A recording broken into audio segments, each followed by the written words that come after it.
Bonjour les amis, salut David. Salut Sébastien. Je dirais bien bonjour en russe. Mais... il faut apprendre le russe, Sébastien. Alors, comment ça va en dit début de semaine? Je sais pas du tout. Bonjour, non. Alors, comment allez-vous aujourd'hui? Ça va bien. Ça va, merci. Ouais. Tout va bien. On était un peu chaud avant cette émission, mais ça va. Ouais, on a refait le match, comme on dit. Ouais. Aujourd'hui, on va parler du cerisier. Qu'est-ce qu'on peut dire sur le cerisier? C'est vrai qu'on rentre dans la saison, là, c'est... Le fruit rouge. Ouais, le fruit rouge. Ou noir. Les premières sont arrivées sur les étals, j'ai vu ça dans un magasin que je fréquente. Et comme d'habitude, je me suis pensé, mais d'où ça vient? Ah oui, moi aussi, je me... Et bien sûr, ça vient, comme très souvent, de Chine. Ah ouais? Enfin, d'Asie mineure. De Chine. Ouais, d'Asie mineure. Ça haut, à 50 € le kilo. Je l'ai vu à 22, tu es méchant, tu avais 10 ans. J'exagère. Mais pourquoi c'est aussi cher cette cerise? On va en parler plus tard. Il y a des problèmes de maladie, de traitement, il y a des fruits comme ça. Donc là, c'est un fruit qui a 8000 ans à peu près, qu'on trouve dans des fouilles archéologiques qu'on peut dater d'à peu près 8000 ans. En tout cas à l'âge de pierre, on en retrouve à l'âge de pierre sur des sites archéologiques, on retrouve des noyaux. On sait que les Romains les ont introduit certains porte-greffes et certaines variétés en 70 après Jésus-Christ en Méditerranée, et ensuite il s'est répandu en Europe. Probablement, j'ai lu aussi que les oiseaux ont pu ramener des noyaux. Nos variétés à nous sont issues du merisier, qui est une variété sauvage, et du griotier. Alors le merisier, on en trouve chez nous en Corse, c'est un arbre qui peut faire une vingtaine de mètres, donc ça fait des très grands arbres avec des petites cerises acides. Et le griotier, c'est à peu près la même chose, sauf que c'est un arbre qui va faire dans les 8 mètres maximum. C'est du bois de qualité d'ailleurs, le merisier. Le merisier est un bois de qualité, il est cultivé en sylviculture pour le bois, effectivement. Et donc c'est la même famille que le cerisier? C'est la même famille, et les variétés qu'on a sont issues de croisements où utilisent le merisier ou le griotier en porte-greffe. Un porte-greffe. Voilà. Donc, après, quand tu parles de ça, moi j'ai le souvenir qu'un arbre que mon père avait planté, un cerisier qui donnait pas, et mon grand-père, qui est un berger de la Balagne, avait fendu le tronc pour élargir le corps du tronc, pour lui donner de la force apparemment, incita, couper, en fait cisailler, ouvrir un petit peu pour donner de la force à l'arbre, parce qu'il disait que l'arbre n'avait pas assez de force. Et j'ai ce souvenir de voir mon grand-père ouvrir l'arbre pour lui donner de la force du corps et pour qu'il puisse donner des fruits. Et ça a marché? Et ça a marché. Ah, ça a marché. Ouais. Alors, comme quoi, des fois, les anciens... Je sais pas si tu connais ça. Alors ça, là, il avait passé aussi quelque chose dessus dont je me rappelle plus. On l'a fendu en deux, donc, en fait. Il a juste incisé, en fait. Ouais. Incisé l'écorce. Ouais. Alors, ce qu'il faut savoir, juste un petit topo sur les arbres en général, c'est que la partie vivante sur l'arbre, c'est juste une fine couche autour. Le tronc, en fait, c'est un déchet que l'arbre garde à l'intérieur pour pouvoir se dresser. Donc, en fait, le bois à l'intérieur, l'arbre, il pousse sur son cadavre, en fait, il pousse sur son corps mort. Tout l'intérieur est mort. Et la partie vivante, c'est juste une fine couche autour qui va de l'écorce à l'aubier, je crois que ça s'appelle cette partie-là. Et c'est là que la sève circule. Donc, l'arbre pourrait se passer de son centre, finalement. Si on retire pour son maintien, il continue de pousser. Il y a des arbres creux, tu vois, souvent des arbres dans la nature, des arbres complètement creux à l'intérieur, qui finissent par s'effondrer parce qu'ils sont hauts, ils sont fragiles. Comme l'eucalyptus, peut-être qui est fragile, voilà. Très fragile. Tous les arbres, moi j'ai vu des chênes comme ça, des figuiers complètement creux, des cerisiers complètement creux, mais la sève ne circule que dans le pourtour. Et c'est pour ça qu'on greffe sur le pourtour. Parce que c'est là que la sève circule. C'est là que la greffe va. C'était pour ça, moi j'étais jeune et j'étais gosse, qu'il avait peut-être incisé. Alors, le cerisier, il arrive comment en Corse? Il arrive par ces oiseaux Je pense qu'il est importé, il doit, comme souvent, peut-être d'Italie ou. Et à quelle période, je ne saurais dire. La présence du cerisier doit être très ancienne en Corse.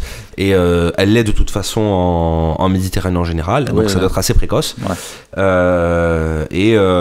En tout cas, le griotier est présent depuis longtemps et le merisier est présent depuis longtemps. Après, toutes les variétés qu'on connaît comme la burla, c'est des variétés qui sont par sélection et par greffe produites en France. Burla, c'était le nom d'un monsieur en France qui a sélectionné cette variété, qui a greffé ça. Et nous on a plutôt la noire ou on a plutôt la petite rosée blanche? On en a, alors ça dépend. Plantée, je pense qu'on a plutôt la Bigaro chez nous, quand elle est cultivée, les cultures que je connais. Après, il n'y a pas de grande culture de cerisier en Corse. Mais il y en a beaucoup dans les jardins. Mais il y en a beaucoup dans les jardins et dans les villages. Ouais. Voilà, c'était un arbre de verger. Moi, on en retrouve beaucoup là où je suis à Tavers, sur les planches des anciens vergers, comme le prunier. D'ailleurs, c'est un prunus, c'est la même famille que le prunier. Et c'est pour ça que ça s'appelle d'ailleurs le prunus, je sais plus comment, j'ai perdu le nom en latin. Et c'est toujours des prunus. Alors il y a le merisier, je crois qu'on dit que c'est le cerisier des oiseaux en fait, parce que c'est les oiseaux qui vont manger les petits fruits.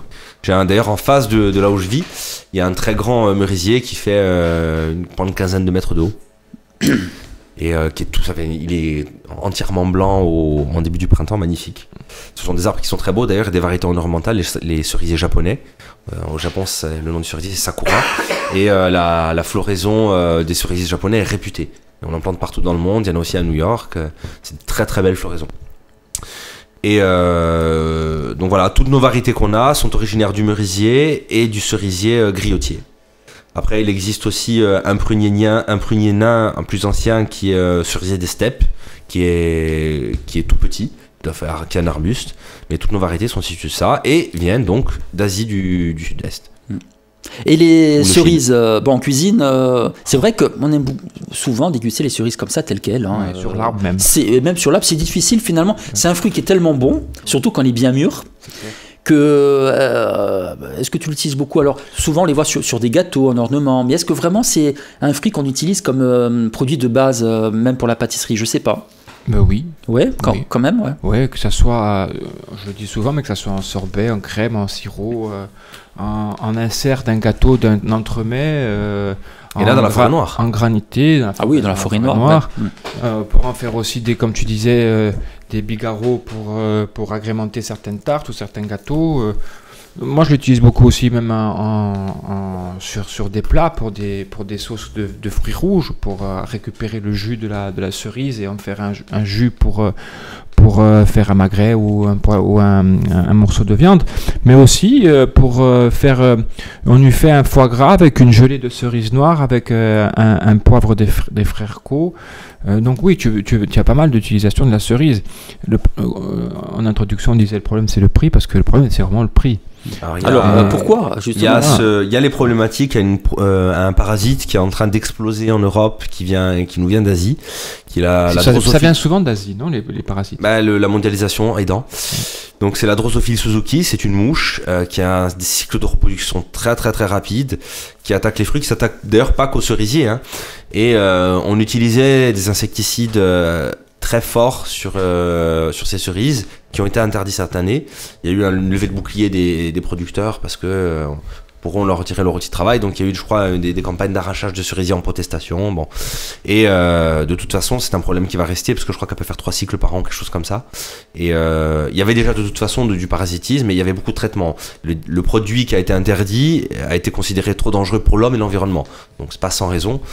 Et en général, quand on se met à interdire un produit, c'est que vraiment c'est le. Voilà, on peut pas faire autrement. Quand tu manges une cerise, tu manges du poison. Exactement. Donc on pourrait avoir le même problème qu'on a eu pour la châtaigne, par exemple.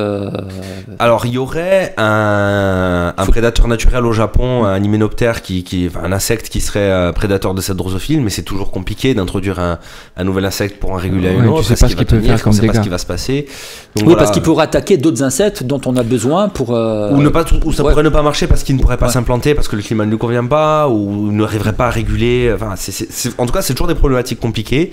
Je sais que en haute altitude, il y a moins de pression, et dans les endroits reculés, il y a moins de pression. Mais voilà, j'ai déjà entendu. Mais est-ce qu'il y a un terrain favorable comme pour l'homme? On dit souvent qu'il y a un terrain favorable à une maladie. Quand on chope une maladie, il y a le terrain qui est favorable. En fait, c'est des insectes justement qui se retrouvent dans des milieux où ils n'ont pas de prédation. Ouais. Et quand tu as un grand verger, finalement, c'est un banquet où tu vas pouvoir proliférer sur les fruits qui tombent au sol. Oui, mais ce que je veux dire, est-ce que parce qu'on n'entretient pas notre verger, parce qu'on entretient trop, parce que... C'est la monoculture qui est cause... plus tu as des vergers grands, plus tu as de chances d'avoir des insectes qui vont résister à tout, des insectes qui vont se reproduire en masse, en grand nombre. Donc la monoculture, de toute façon, est un terrain favorable au développement d'insectes qui sont ravageurs de ces fruits. Parce que moi, je discutais dernièrement au restaurant avec un monsieur qui faisait son jardin et qui avait beaucoup d'oliviers. Et je lui dis, est-ce que vous traitez? Il me dit, tu rigoles, j'ai jamais traité de ma vie un olivier. Et il disait, j'ai toujours récolté. Et tu entends dire en ce moment, si on ne traite pas, on n'a pas de récolte. Alors après, il y a d'autres facteurs. Il y a le tri. Parce que sur l'olivier aussi, il y a beaucoup de maladies. Hein. Ils triaient. Il y a les anciens qui n'avaient pas de produits. Quand les fruits étaient touchés, ils les triaient ou les utilisaient quand même. Et sur la cerise, est-ce que si on ne traite pas, on n'a pas de cerise? Là, à l'heure actuelle, avec la drosophile, oui. C'est un fait. Parce qu'elle va piquer toutes les cerises et tu vas avoir des vers dans tous les fruits. Dans tous les fruits. Voilà. Eh ben, on en apprend des choses dans cette émission. Voilà ce qu'on peut dire donc sur le cerisier. Néanmoins, bon, donc s'il explique le prix, hein, donc on a bien compris en partie. Peut-être après, il y a aussi, le marché, il y a les mauvaises années, il y a énormément de facteurs qui influent sur le prix. La récolte, peut-être qui est un peu compliquée. Les récoltes sont compliquées. La floraison, il se passe 45 jours entre la floraison et le fruit. Si pendant la floraison, il y a un grand froid, ou il y a une pluie, ou la pollinisation se fait mal, eh ben, la production est moins importante. Ouais. Ou une mauvaise pollinisation, voilà, le vent comme il faut pas. Donc je sais que c'est assez capricieux. Moi, il y a des années sur les cerisiers où il n'y a pas de fruits. En plus, il y a la prédation des oiseaux, je les jette, donc il faut mettre des filets. C'est compliqué. Ouais, c'est vrai qu'ils aiment les olives, les cerises. C'est toujours risqué parce que tu as une production très groupée dans un seul moment de l'année sur les cerises. Ouais, donc si tu as une mauvaise année, tu perds tout. Ouais. Allez, on se quitte les amis, on se donne rendez-vous demain. On parlera d'un autre fruit ou d'un légume. Ce sera la surprise. À demain. À demain. Bonjour les amis, bonjour David. Salut Sébastien. Salut. Comment allez-vous? Tout va bien, Alors, le cerisier hier, c'était sympa. Oui, c'est nos amis en pleine forme, on a pris des vitamines. Ouais, pour cette semaine. Moi, ça me met toujours un peu en colère à chaque fois même. Ouais, parce que bon... Ça y est, là, mon côté militant est remonté, donc on va parler de quelque chose de plus calme. Hein. Ouais, beaucoup moins connu, parce que passer de la cerise au potisson, il y a un grand écart. Alors, le pâtisson... Le pâtisson, voilà. Qu'est-ce que c'est? Voilà, je sais pas c'est une courge. C'est une courge. Alors on va la décrire. Hein, de petite taille, ronde, avec de forme un peu aplatie en fait. Oui. Ça, la forme faut faire penser un petit peu à une fleur, avec des petits arrondis sur le côté, des petites bordures sur le côté. C'est très bon le pâtisson. Ouais. C'est un goût qui va rappeler à la fois la courge et l'artichaut. C'est des fruits globalement de petit calibre, hein, on est entre 500 grammes et 2 kg pour le pâtisson. C'est la même variété que la courgette, c'est Curcubita pepo. Donc si vous avez des courgettes et des pâtissons dans votre jardin, ils peuvent se croiser. Toi tu en fais pas? J'en ai fait cette année. Ah. Et comme c'est la même variété que la courgette, j'ai découvert une variété de pâtisson qui se mange en courgette. Donc qui a la forme d'un pâtisson et qui se mange en courgette. Ça tu découvriras ça cette année. Ben non, parce que moi je découvre ça chez Anne. Alors tu arrêtes de te monter la selle à la radio. Anne elle te donne des pâtissons. S'il te plaît, tu arrêtes de te faire ton malin. Anne, c'est vrai qu'Anne vend les pâtissons en mini-légumes. Ouais, c'est magnifique. Anne notre chère, c'est ça. D'accord, pour que les auditeurs comprennent. On lui dit encore bonjour, encore une fois, on le salue. On la salue. Parce que tu sais, il est jaloux en fait. Ouais. Un petit peu. Elle a des couleurs et un jardin magnifique. Anne notre chère, parce qu'on la cite souvent dans cette émission, et d'autres, comme le berger Mamé, tous les producteurs tous les copains qu'on cite très souvent dans cette émission. On les salue. On les salue. C'est vrai qu'elle fait un super travail sur le pâtisson qui est vraiment intéressant parce qu'elle, comme tu dis, des couleurs différentes, il y a beaucoup de couleurs, il y a des calibres différents, il y a des il peut être tacheté, jaune, et il y a quand même cette petite saveur qui va rappeler un petit peu quelque chose. C'est assez doux, hein, c'est pas une courge qui est très forte. Ça n'a pas la côte. Non, ça n'a pas la côte. C'est un légume ancien. Alors, c'est un légume ancien.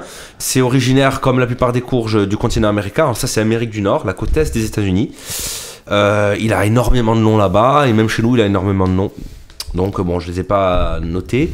Et il a été introduit en Europe vers 1600, donc quand même assez tôt, après la découverte du continent. Quasiment tout de suite. Voilà, quasiment tout de suite, il a été ramené. Et voilà, il a été cultivé à cette période, et puis il est tombé un petit peu comme de nombreux légumes anciens, comme le panais, tout ça, un petit peu dans l'oubli. Oui, parce que moi, honnêtement, je me semble que j'en ai jamais vu au marché. Alors, ou peut-être alors maintenant, tu en trouves un petit peu dans les magasins spécialisés, dans les magasins bio, sur les marchés, je pense pas. Même au supermarché, hein, tu vas en trouver de temps en temps. Mais c'est pas. Il est petit, donc en comptant la peau, c'est un petit peu fastidieux peut-être à éplucher. Mais des fois, tu peux mettre la peau. Hein. Voilà. Ça dépend le stade. Ouais. Mais comme il est récolté comme un légume de conservation. Ça se conserve plusieurs mois. Donc il va avoir une peau comme toutes les courges. Donc il va avoir une peau épaisse. Mais lui, il vient plutôt en été. Alors, on en parle parce qu'il se sème maintenant. Il se sème de fin avril à mi-mai et il se récolte selon le moment de plantation et selon les variétés. Juillet. Juillet plutôt, quand même juillet. Alors quand on le récolte en juin, on le récolte immature comme une courgette. Ouais. Donc en tout petit, en mini légumes, ça s'appelle. Sinon, la maturité du fruit pour qu'on puisse se récolter, c'est la fin de l'été, le début de l'automne. Et en cuisine, on en fait quoi du pâtisson alors? Est-ce qu'on le consomme comme de la courge? Oui, moi je le consomme en tant que légume, pour faire mes garnitures de légumes, pour mes poissons, pour mes viandes. On peut le cuire, comme j'ai dit tout à l'heure, s'il est bien tendre avec la peau.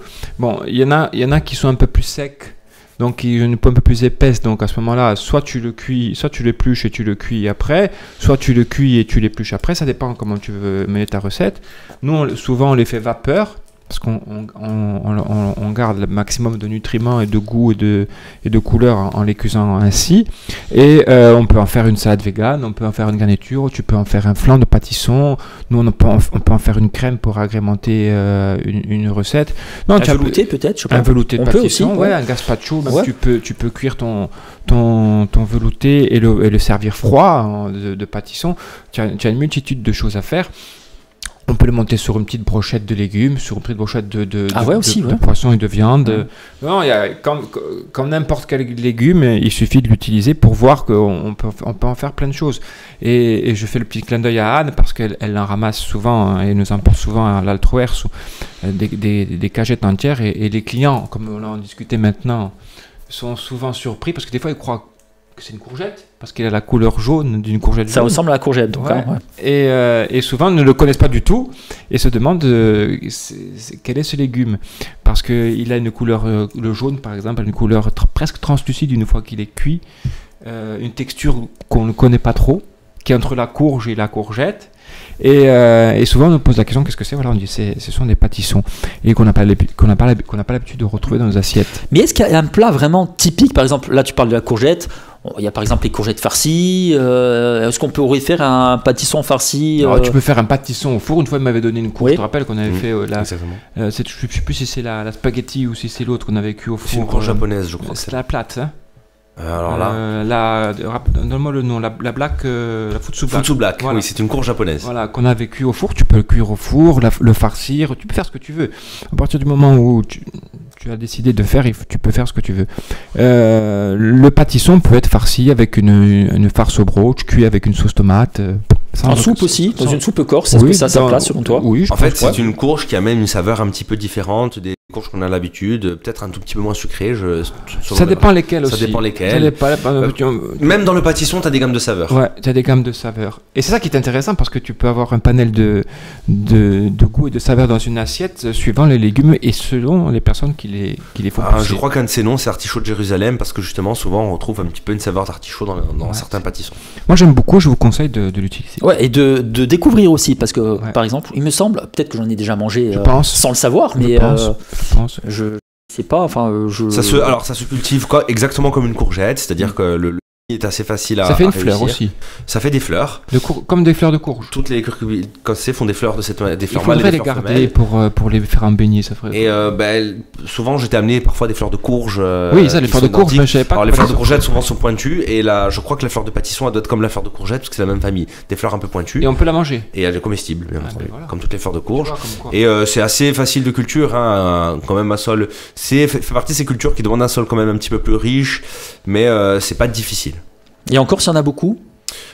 Les maraîchers bio, je crois, certains en cultivent. Moi, cette année, j'en ai refait. J'avais fait une pause, j'en avais plus fait. Et là, je suis remonté un petit peu en variété de courge parce que j'arrive à la quarantaine. Donc, j'en ai refait cette année. Ça fait pas partie des courges les plus cultivées. Ceux qui produisent beaucoup vont souvent vers des courges plus grosses, plus productives. Là, on va se retrouver avec 7-8 fruits entre 500 et 2 kilos. Donc, ça n'a pas un rendement intéressant. Au niveau rentabilité, c'est pas le top. Donc, c'est bien pour un petit jardin quand on fait du potager à la maison. Ou pour avoir de la diversification. Ou pour avoir de la diversité, d'accord. Bon, d'accord. Voilà ce qu'on peut dire sur le pâtisson. Voilà, on a fait une belle pub pour le pâtisson aujourd'hui. Donc, et on a bien compris qu'à l'Altroers, où on peut en manger. C'est un de mes légumes que j'affectionne le plus. Eh bien, David, Sébastien, on se donne rendez-vous demain. Demain, on parlera de la pomme de terre. À domani. Bonjour David. Salut Dogar. Salut Sébastien. Salut aussi. Qui nous vient tout spécialement de Taverne. Pour cette émission, donc comme il vient à pied. Ouais, c'était long, je suis parti hier. Et bientôt, il pourra venir en téléphérique, d'après ce que j'ai vu. Oui, tu pourras te garer. Voilà, tu pourras te garer à Mezzavi et descendre en téléphérique en ville. J'hésitais avec les dirigeables. Voilà. Alors, on va parler aujourd'hui de la pomme de terre. y a tellement de choses à dire sur la pomme de terre, même au niveau, alors là, au niveau culinaire, il y a tellement de plats qui sont faits avec la pomme de terre. Mais tout d'abord, la genèse de la pomme de terre, c'est un légume, la pomme de terre. Alors, nous consommons le tubercule de la plante que nous appelons la pomme de terre. Là, c'est une réserve de nourriture et un de ses modes de reproduction. Alors, cette pomme de terre, elle nous vient d'Amérique du Sud, des Andes. On la retrouve il y a 8000 ans. Donc c'est un légume très ancien et les peuples ont commencé très tôt à la ramasser en sauvage et ça ressemblait sûrement pas trop à ce qu'on a l'habitude de consommer. C'était peut-être un petit tubercule amer et coriace et il fallait sûrement être très courageux pour manger ça. Au début c'est dégueulasse quoi en fait la pomme de terre. Souvent pour tous les fruits et les légumes on part d'un truc acide, pas forcément sucré, c'est pas toujours le cas mais c'est souvent le cas en tout cas dans ce que je trouve. Pour arriver par sélection à avoir un panel de variétés, de saveurs intéressants. Donc Amérique du Sud, c'est les Incas les premiers qui commencent à la cultiver. Ils appellent ça la papa. Et ils commencent à cultiver ça, la culture se répand au XIIIe siècle, donc assez tardivement. Et ensuite, bien entendu, les conquistadors, les Espagnols, vont la découvrir et vont l'amener en Europe. Je crois que c'est d'abord les moines d'ailleurs qui vont amener ça en Europe. C'est une révolution parce que quand on ramène la pomme de terre en Europe...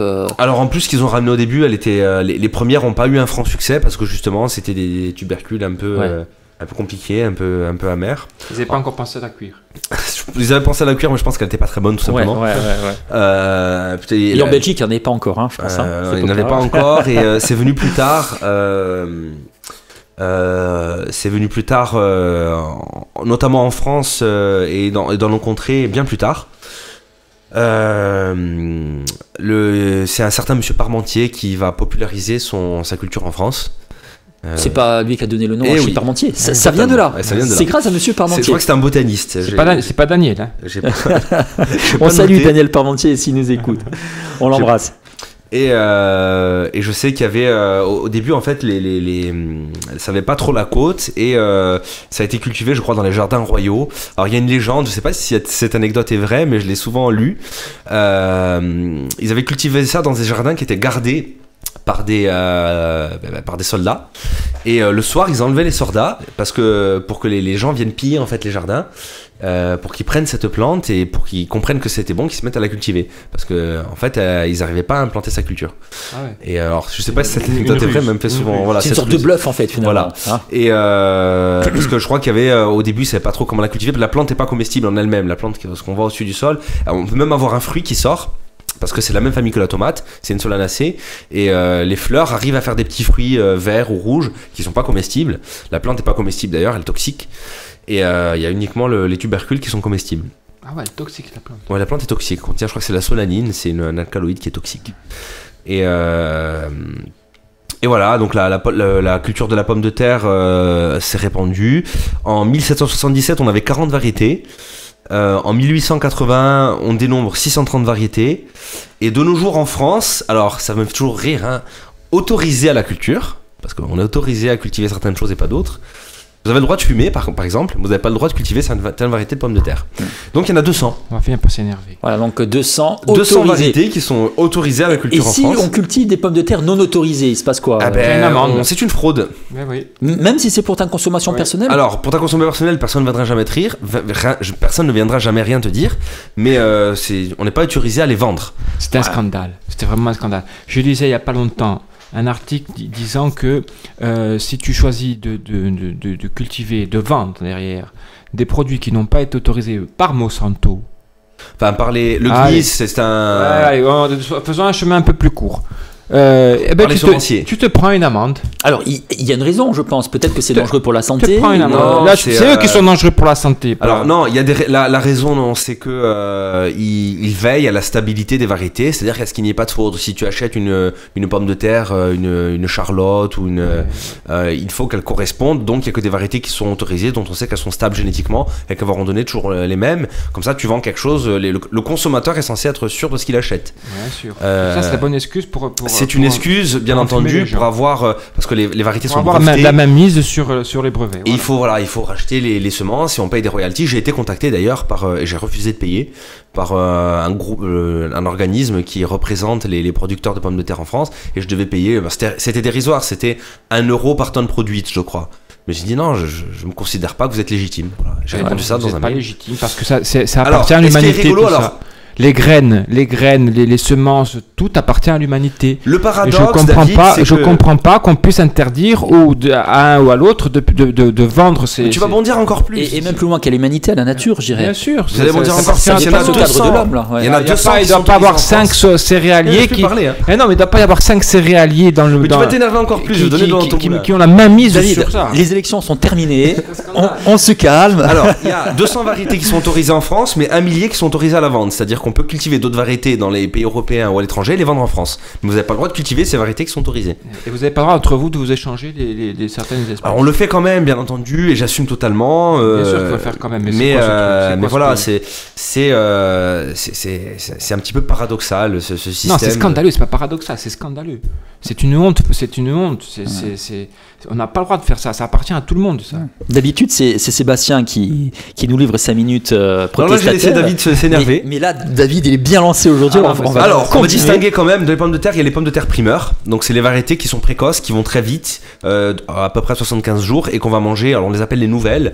On les récolte avant maturité, c'est pour ça qu'elles sont plus chères puisqu'elles produisent moins, et on les a très tôt. La gata, c'est une nouvelle. Alors la différence entre nouvelle et. Alors nouvelle, c'est une pomme de terre que tu récoltes avant que la plante ait fait la maturité totale. C'est-à-dire que la peau s'enlève toute seule, la pomme de terre est beaucoup plus chargée en eau, et la saveur est différente. C'est là, elles sont dures à faire des frites, par exemple. On peut pas faire de frites avec. Voilà. Ensuite, la pomme de terre arrive à maturité, donc elle perd de l'eau, elle continue à sécher en gros. Et il y a certaines variétés qui ont un cycle plus long, comme celle que je cultive, la Spunt. Anto, écoute bien. Et qui arrivent à 120 jours, qui font souvent des pommes de terre plus volumineuses, et on va les vendre en pommes de terre de garde, de conservation. Et avec celle-là, on peut plus facilement faire de la frite. Alors justement, David, explique-nous avec les nouvelles et les anciennes ce qu'on peut faire et pas faire, enfin qu'on se trompe pas quoi. Alors, comme dit Sébastien, ça dépend de la jutosité de la pomme de terre. Si une pomme de terre est nouvelle, on va plutôt se diriger vers une purée, vers une pomme de terre pochée, bouillie, pour faire un légume poché ou bouilli, pour faire toutes sortes de garnitures. C'est très bon d'ailleurs, même patate bouillie, moi j'adore, par exemple, avec un peu de mayonnaise ou un peu d'huile d'olive. Moi aussi j'adore ça, j'adore manger ça simplement avec un peu de fleur de sel, un peu de poivre. Ou alors il faut se diriger, si on va faire des frites, vers une pomme de terre un peu plus sèche, qui contient moins d'amidon. Et à ce moment-là, on pourra on dit des pommes de terre fritables, genre la binge par exemple, ou c'est pas la Charlotte, c'est l'autre. Alors là, il y a différents noms et différentes variétés de pommes de terre fritables. La gata par exemple, qui est une pomme de terre nouvelle, n'est pas fritable, mais nous on s'en sert pour faire la purée par exemple. Quand on fait des frites, on choisit surtout la binge ou la Spunt, voilà, qui sont des pommes de terre qui donnent des calibres assez importants, qu'on peut bien détailler en frites et qui sont facilement, qui favorisent la cuisson. Une pomme de terre qui sera trop juteuse va donner une frite qui va s'agglomérer. Elles vont toutes s'agglomérer entre elles, ça va te faire un paquet de frites qui ne sont pas très bonnes. Et même à la cuisson, tu vas avoir des difficultés à la cuire, elle va vite devenir noire. On se quitte les amis, on va terminer la semaine sur la pomme de terre demain, parce que je crois qu'on a encore beaucoup de choses à dire. On va terminer la semaine de sa culture. Voilà, on parlera de la culture et même d'autres plats qu'on peut faire, parce qu'il n'y a pas que les frites. On s'est énervé, on a mangé le temps de l'émission. Ou la purée. On se donne rendez-vous demain donc pour terminer la semaine avec la pomme de terre. À demain. À demain. Bonjour les amis, salut David. Bonjour. Sébastien, bonjour. Salut. Pour ce dernier jour de la semaine, nouvelle semaine de 4 jours. Alors on a commencé à parler de la pomme de terre hier, mais il y a encore beaucoup à dire, donc on va poursuivre aujourd'hui. Et si on peut revenir un petit peu sur la culture de la pomme de terre. Alors c'est une incontournable du jardin. C'est considéré comme un légume du pauvre, le légume qui permet de résister à la famine. D'ailleurs, petite parenthèse historique sur l'Irlande qui a connu une grande famine à cause d'une mauvaise récolte de pommes de terre. Ouais, c'est vrai. Alors pourquoi du pauvre? Parce que ça se cultive facilement. Ça produit du volume. Ça produit du volume et ça se conserve. Et ça se conserve. Et puis c'est hautement énergétique. Voilà.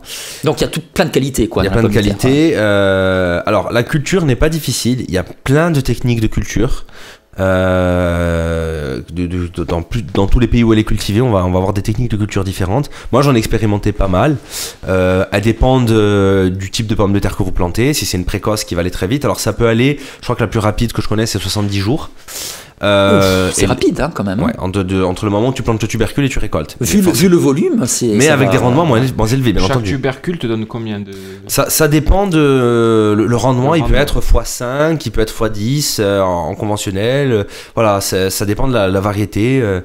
Mais alors, il existe je pense qu'il existe, j'avais lu des chiffres, je veux pas dire de bêtises, mais en tout cas sûrement des milliers. Je sais qu'il y a un conservatoire au Pérou, il y a des variétés complètement folles, violettes, avec la chair violette, la Roseval, voilà, la vitelotte, mais il y a des variétés qu'on connaît pas, des variétés anciennes, pratiquement disparues. Il y en a une que j'avais vue dans une émission sur la pomme de terre sur Arte, ça s'appelait Le désespoir de la bru, enfin c'était la traduction du nom, parce qu'elle était toute bosselée et inépluchable.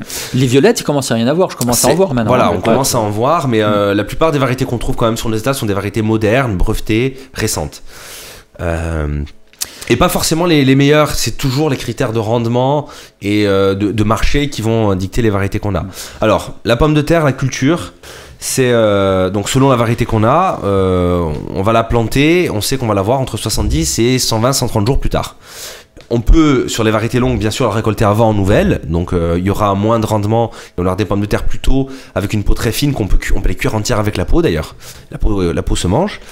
Donc on a cette image que la pomme de terre se plante dans le sol. Ce but, c'est vraiment un légume de la terre, parce que ça pousse sous terre. Ouais.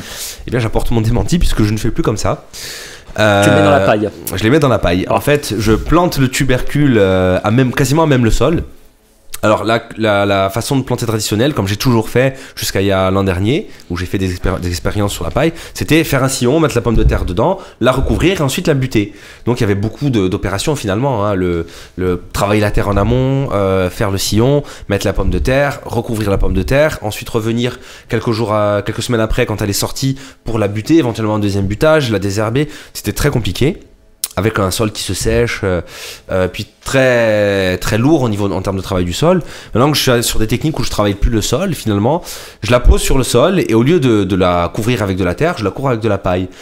La plante qui sort du tubercule va pousser la paille, et elle va sortir de la paille, et elle va faire les tubercules non pas dans la terre, parce qu'elle va faire uniquement sa racine dans la terre, mais elle va faire les tubercules sous la paille. Pour récolter, il n'y a qu'à retirer la paille et pour récupérer les tubercules qui n'ont pas eu à pousser de la terre, donc qui ont pu se développer beaucoup plus librement. Et j'ai plus de rendement. J'ai plus de rendement comme ça. Il y a plus de volume, je suppose. Et la récolte est plus facile. Et voilà. Et le sol n'a pas été bouleversé, donc il est prêt à être replanté immédiatement. C'est une technique vraiment, il n'y a que des avantages là. On ne peut pas la mécaniser. Donc c'est valable pour des petites exploitations, des petits pas, on peut pas mécaniser. En tout cas, il n'y a pas encore de machines qui peuvent travailler comme ça. Ça viendra dans le futur, je pense. L'avenir est dans cette direction-là, sur un mécanisme plus léger, une mécanisation plus légère, pardon. En tout cas, je recommande ceux qui ont des jardins d'essayer cette technique parce qu'on la trouve sur internet, détaillée sur YouTube facilement. C'est pas toi qui l'as inventé. Non, ça existe depuis longtemps, c'est une technique qui est connue depuis longtemps et qui fonctionne très bien. Et la pomme de terre est de même qualité Moi j'irais meilleure. Ouais. Même meilleure. Ouais. Mais de toute façon, peut-être une chair plus fine parce qu'elle moins voilà, moi j'avais souvent des pommes de terre tordues parce qu'elles doivent pousser la terre. Oui. Là du coup, j'ai des pommes de terre très régulières, très... Super quand même. Et sinon pour les personnes qui travaillent toujours, allez, j'allais dire à l'ancienne, c'est peut-être pas le bon mot, mais qui font pousser la pomme de terre sous terre. D'ailleurs, son nom vient de là, voilà. Pomme de terre. Comment savoir quand elle est prête et qu'il faut. Alors, il y a la floraison qui est un signe, et puis de toute façon, si vous connaissez la variété, vous avez son cycle. La Spoon, c'est 120 jours. Donc à 120 jours, elle est à maturité. Elle fera pas plus de tubercules. Après, il y a les techniques en colonne où on arrive à exploser les rendements. C'est-à-dire qu'on met une pomme de terre dans une... j'ai entendu qu'on faisait ça avec des pneus, c'est pas très propre, on peut peut-être trouver d'autres solutions. Mais on monte une colonne, c'est-à-dire qu'on met le tubercule, on met de la terre, et on rajoute au fur et à mesure des étages à la colonne et de la terre. Et la plante pousse au fur et à mesure dans cette terre, sort de la terre, et tout le long de cette colonne, elle fait des tubercules. Et on arrive avec un plan à faire jusqu'à 10 kg de pommes de terre. Il y a des maladies sur les pommes de terre. Alors, elle est très connue pour souffrir de ce champignon, le mildiou. Moi, je n'ai plus ce problème-là avec le paillage, mais effectivement, on met beaucoup de cuivre en général sur les pommes de terre pour en préventif pour éviter qu'elle ait le mildiou. Sur le continent, nous on l'a pas encore. Ça les brûle complètement. Hein. Elles deviennent noires, elles deviennent tachées. Ensuite, même les tubercules deviennent tachés et pourrissent. Ensuite, il y a la gale, c'est toujours des champignons. Il y a le taupin qui a un verre, enfin un peu qui ressemble un peu à un fil de fer orange et qui vient perforer quand il fait très chaud et sec, qui vient perforer les tubercules. Il peut y avoir le chien-dent qui se développe dans la terre et qui est une herbe hein, qui va perforer les tubercules aussi. Il y a des vers, voilà, il y a toute une gamme de maladies. Il y a le dorifort qui va manger la plante, donc si la plante se développe pas, elle fera pas de tubercules. Moi, j'ai pas trop de problèmes avec les systèmes que j'ai choisis, donc en système agroécologique, on a moins de problèmes. Je traite plus la pomme de terre. Ensuite, je la plante très tôt. Savoir que les maladies, elles ont toujours des facteurs de température et d'humidité, de déclenchement. Le mildiou, par exemple, ce champignon, c'est à peu près 20 degrés avec de l'humidité. Donc, plus on la plante tôt, plus on peut passer à travers. Et même si on est touché, on va réussir quand même à récupérer des pommes de terre. Si on est touché à la fin du cycle, c'est pas grave. Là, tu as déjà planté. Là, j'ai planté. Moi, je plante en mois de mars. Cette année, une fois n'est pas coutume, j'ai eu des gelées. Alors en fait, j'ai jamais de gelée à cette période et cette année j'ai eu 3 jours de gelée. Mes plantes, celles qui n'étaient pas sous des arbres, ont brûlé, mais elles repartent. Donc j'aurai quand même une production qui sera assez court, 3 jours, bon, voilà, on peut passer au travers. Non, les plantes ont brûlé, mais il y a suffisamment de réserve dans la pomme de terre pour repartir. C'est pas une culture difficile dans tous les cas, la pomme de terre, on arrive quand même assez bien à la réussir si on la plante assez tôt. Je sais que moi en montagne, je plante vers le 20 mars, il y en a qui plantent en février. On peut même en planter en septembre pour avoir une récolte de pommes de terre nouvelles pour Noël. Donc n'hésitez pas à le faire. Moi je recommande la culture sous paille parce que c'est plus facile. Dans un jardin c'est beaucoup plus facile et on arrose moins. Moi j'arrose pas du tout mes pommes de terre ou quasiment pas. Cette année on a eu un mois d'avril très sec, j'arrosais un peu mais d'habitude j'arrose pas. Donc on a bien compris sur YouTube. Tu peux la conserver dans la paille. Alors la pomme de terre selon les conditions de température et de lumière elle va germer très vite. On la conserve normalement pour pas qu'elle germe du tout en dessous de 4 degrés. En conventionnel, ils mettent des traitements anti-germinatifs, ce qui ne me convient pas du tout. Mais on la conserve à l'abri de la lumière, sinon elle verdit, et à l'abri de la chaleur, sinon elle germe. Plus il fait froid, moins elle germe. Quand elle verdit, c'est pas qu'elle est, c'est qu'elle a pris le soleil. C'est qu'elle a pris le soleil. C'est pas qu'elle est pas mûre en fait. Non, c'est une pomme de terre qu'on ramasse qui a verdi. C'est qu'elle n'était pas suffisamment recouverte de terre ou de paille, et la lumière vient faire verdir la peau, et là elle devient toxique. Ah oui. Une légère toxicité, c'est pas bien grave, on peut l'éplucher le morceau, mais si le morceau est vert, la pomme de terre est toxique. On va terminer avec un petit aperçu de la cuisine de David. Alors, on a parlé hier des frites, la purée, etc. C'est vrai que la pomme de terre, je me demande si c'est pas le légume qu'on utilise le plus après la salade, après la laitue, très très certainement. Hein. Rien que la consommation de frites qui doit être mirobolante. Dans le monde entier. Dans le monde entier. Non, mais après, il y a plein de façons d'utiliser la pomme de terre. On peut mélanger la pomme de terre avec de la chair de veau et en faire des petites boulettes. On peut faire un gratin dauphinois avec, au lieu de remettre du fromage du Cantal ou du Comté, on peut mettre de la vieille tome de Sartène ou de Mamelle ou du brooch. On peut faire plein de choses. Ou ancienne pour un gratin dauphinois. Alors moi pour le gratin dauphinois j'utilise la nouvelle parce que justement il nous faut un peu de jus et de la fécule pour lier en même temps que la crème notre gratin. Le gratin, moi, je le coupe très très très fin à la mandoline. Si vous n'en avez pas, vous coupez ça à la machine à jambon, ou si vous n'avez pas de machine à jambon avec un couteau très fin. Et parce que plus on coupe fin, plus on a ce système de millefeuille, je dirais. Et moi, alors, soit on cuit les pommes de terre dans la crème, ce que je ne fais pas. Et dans le lait, moi je cuis totalement dans la crème et je cuis ça comme un gâteau. En fait, je cuis ça dans une plaque, je coupe mes pommes de terre très finement. Je mets par exemple de la crème, du sel, je poivre, un peu de muscade. Certains mettent du fromage ou poivre, ou pas, bien entendu. Je mélange bien et je cuis ça au four à couvert. C'est-à-dire que mon gratin il cuit à couvert parce que comme ça il y a une ébullition et une cuisson à l'étouffer qui permettra à la fin, quand notre gratin est cuit au bout d'une heure et demie à peu près et qu'on l'a refroidi, d'avoir une tranche nette et un gratin qui se tient. Parce que souvent quand vous faites des gratins et que vous le coupez un peu plus épais, il se détache de l'assiette, vous avez une plâtrée de gratin. Si vous faites cette technique-là en coupant très fin, en cuisant que dans la crème, sur une cuisson à couvert pendant 1 heure et demie, vous allez avoir après refroidissement un gratin qui se tient dans votre assiette. Bah, ça a l'air bien bon. Voilà. Et puis, je vais te dire moi comment je préfère la pomme de terre. C'est en raclette, pomme de terre bouillie. Avec la raclette au fromage fondant dessus. Ah oui, c'est comme ça que tu préfères. Je sais pas si vous aimez, moi. C'est comme ça que je préfère. Comme ça, je l'ai fait plutôt en vapeur, en fait. Ouais, en vapeur, oui, bien sûr. En vapeur. En vapeur, c'est très bon aussi. Même en papillote. Bon, Le problème de papillote, c'est l'aluminium. Mais on peut trouver un autre système que l'aluminium pour faire des papillotes. On met un bon morceau de beurre qui vient fondre dessus en choisissant pareil notre beurre de qualité, un peu de sel, un peu de poivre, c'est un régal. C'est un régal. Certains le cuisent dans la cendre aussi. Oui, tout à fait. Ouais, et là, c'est fabuleux. Hein. Ouais. Fabuleux. On peut faire plein de choses avec la pomme de terre. On peut les fumer. Nous, on fait souvent, quand on a des petites pommes de terre grenaille, on a un fumoir, hein, et on les fait fumer aux herbes du maquis. C'est-à-dire qu'on les cuit tout doucement, ça prend, selon le calibre de la pomme de terre, ça prend un certain temps, mais on peut les fumer pour que la cuisson se fasse très lentement, en même temps absorbe l'odeur de la plante qu'on a choisie pour fumer nos pommes de terre. Voilà donc ce qu'on peut dire sur la pomme de terre, c'est fou, hein, des conquistadors espagnols qui au XVIe siècle ramènent la pomme de terre, et aujourd'hui c'est devenu un élément incontournable de notre alimentation. Alors, on se donne rendez-vous la semaine prochaine, Sébastien. Bon week-end à tous. David. Bon week-end. Passez un bon week-end.